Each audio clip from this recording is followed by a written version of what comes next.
Should abortion be legal? What do you do when two leading Adventist theologians disagree on an important religious issue? Pastor Stephen Bohr endorses abortion based on religious freedom, while Pastor David Asscherick is convinced that abortion should be illegal. Both pastors cannot be right at the same time. Whose view do you agree with? Please, watch the video and share it with others. Let's start by analyzing the views of Pastor Stephen Bohr. He admits that the first 4 commandments of God's Decalogue deal exclusively with the issue of worship, while the rest of God's law is connected with human social behavior. Nevertheless, he argues that abortion is based on religious freedom and should be legal and free from governmental control and jurisdiction. He believes that abortion should be ruled by the conscience of each human being and free from governmental interference.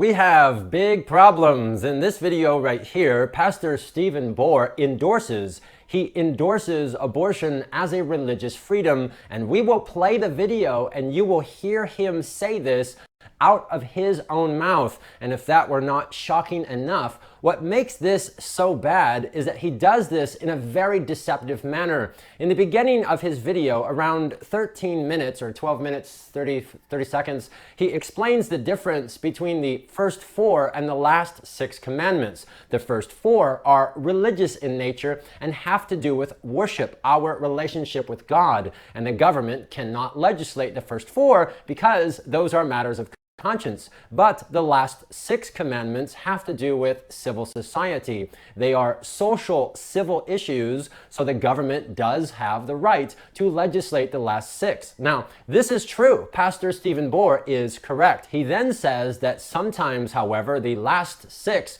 can also involve matters of conscience, and he gives an example. What if, for example, the state tries to compel a pastor to perform gay marriage? This is a matter of the last 6, but it also violates the first 4. And here also, Pastor Bohr is correct. That's true. He then mentions killing children by abortion, and listen very carefully to what he says. Let's listen. Let me mention another controversial issue, the issue of abortion. You know, there are people in the Adventist church who say they believe that abortion is acceptable under certain circumstances, and there are those who say that abortion is not acceptable under any circumstances. Now, is it my role to say, you know, you're wrong in saying that your conscience bothers you because of the issue of abortion? Do I really have a right to do that? No, because conscience is not a generic thing.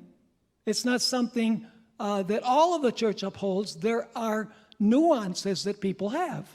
And so respect the conscience of the individual.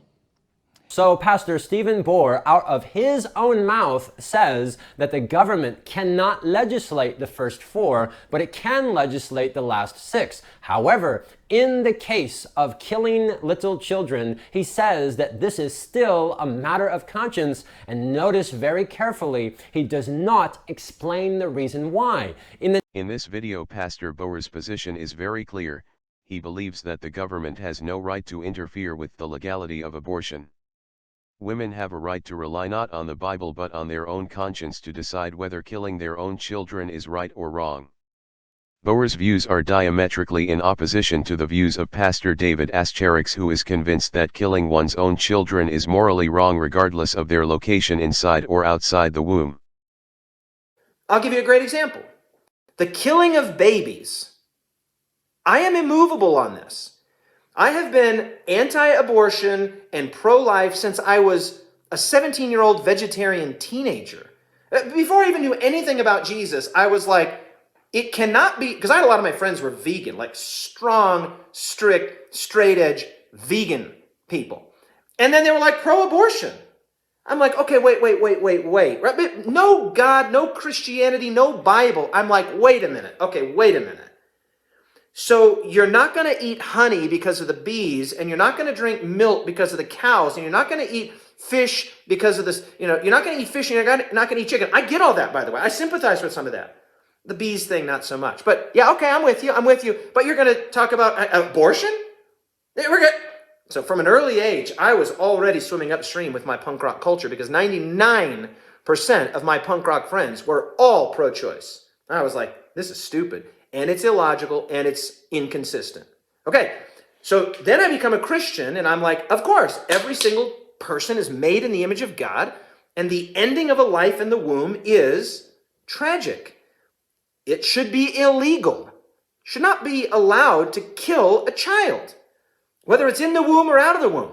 And they say, oh, well, you know, the child is in the mother's belly. How did it get there? If it just happened randomly, okay, you could make a case.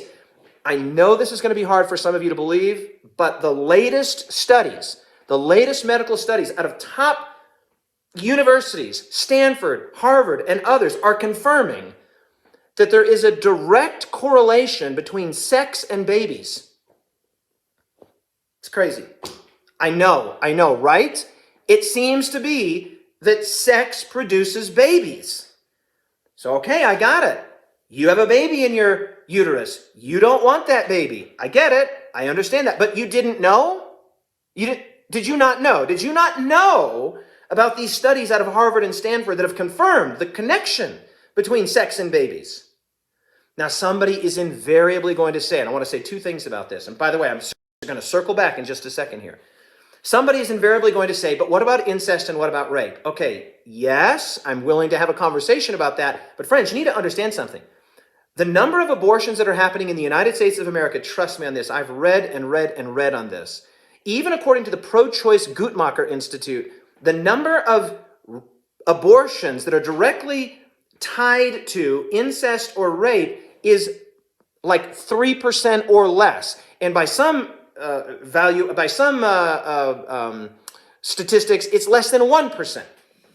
Okay, let's just put those over here on the shelf for just a moment and recognize that in the vast majority of cases, what's happening is people are having sex with who they want, when they want, unprotected sex, and then, look at that, we got pregnant.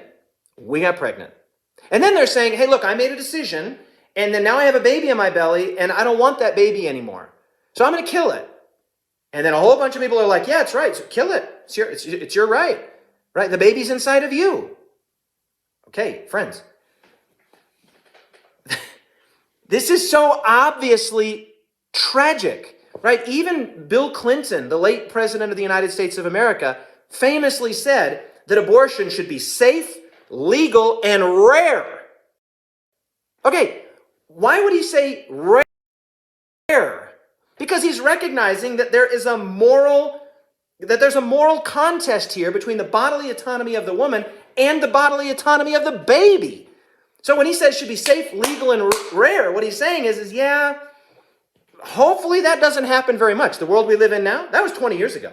That was more than 20 years ago. The world that we live in now, oh man, are you kidding? People celebrate that they have abortions. It's just the best thing ever. I'm going to say this. I am absolutely immovable on the abortion issue, and I wouldn't care if that was a Democrat issue or a Republican. I don't care. I don't care. If somebody says that's a part of the Democrat platform, then I'll be Democrat in that regard. But the fact that it just happens to fall on the Republican side of the platform, fine. That's it. That's immaterial to me. What matters to me are the great principles as described in Scripture. And so, as you might imagine, I find myself sometimes siding with the right and sometimes siding with the left. But I'm extremely measured and careful about not aligning myself politically in any way that's discernible. I'm very careful about that. In fact, I'll tell you something funny. There are things that you could look and say, oh, look at Asscherick he's political. Yeah, I am political on abortion. You want to talk about abortion? I think it should be illegal to kill babies. I make no apologies for that.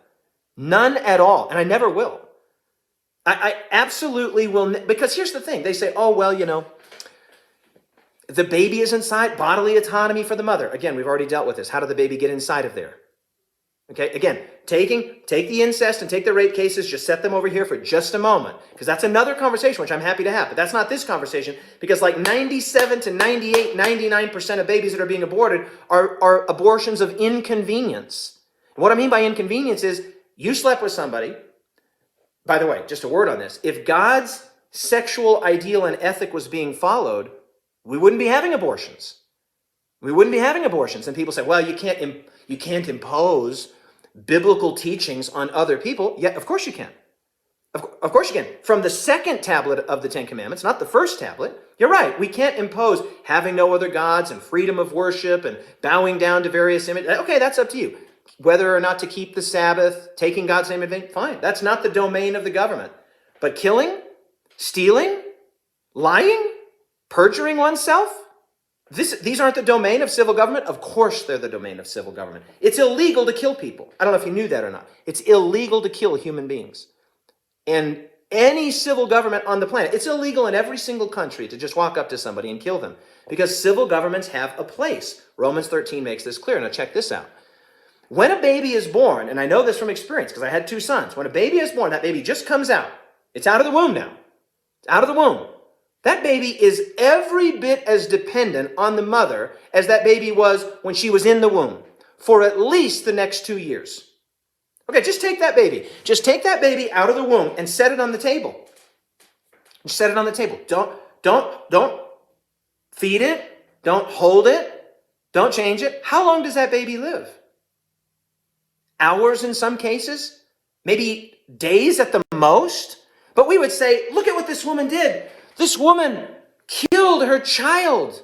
This woman killed her baby. And she would be punished for that. Because if the baby is 1 day old or 2 days old or a month old or a year old, I mean, when we hear stories, and it does sometimes tragically happen because mentally sick people kill their own children. Sometimes children kill their own parents. But when a woman kills her own child, even a young child, a 1 month old or a 1 year old, that person should be prosecuted to the fullest extent of the law. But watch this. You take that baby that is fully dependent on the mother for feeding, on the mother for care, and you put that baby back inside of the womb, and we say, now it's totally okay. Kill the baby. Fine. It's in your body. It's dependent on you. Well, the baby's dependent on you in some. This is why some bioethicists and just general ethicists have said, including people like Peter Singer, have said, it's totally fine to euthanize a child up to about the age of 18 months to 2 years. It's totally fine. Children don't know. The children don't know. I mean, it's just a 1-year-old child. They don't know if you slit their throat. They don't know if you put some, medicine into them that causes them to die. Friends, here's my point. Yes, I'm going to be fired up about a political issue, but it's not a political issue. It's a biblical issue. It's a moral issue. If Pastor Stephen Bohr is right, then Pastor David Asscherick is wrong. Both of them cannot be right at the same time. There is no neutrality on this life and death issue. We have no alternative but to adopt one of these diametrically opposed positions. I must call your attention to the fact that the Adventist official position on abortion agrees not with Pastor Ascherick's views but rather with the views of Pastor Bohr. This is evident by reading Section 6 of the Adventist New Document on Abortion approved by the General Conference Executive Committee on October 16, 2019. The title of said document is, Statement on the Biblical View of Unborn Life and Its Implications for Abortion. The document is pro-life, but it provides no protection for babies with malformations in its Section 6 of the document. Save this video. Please, share this video with your friends. And watch the videos listed below. And post your comments below.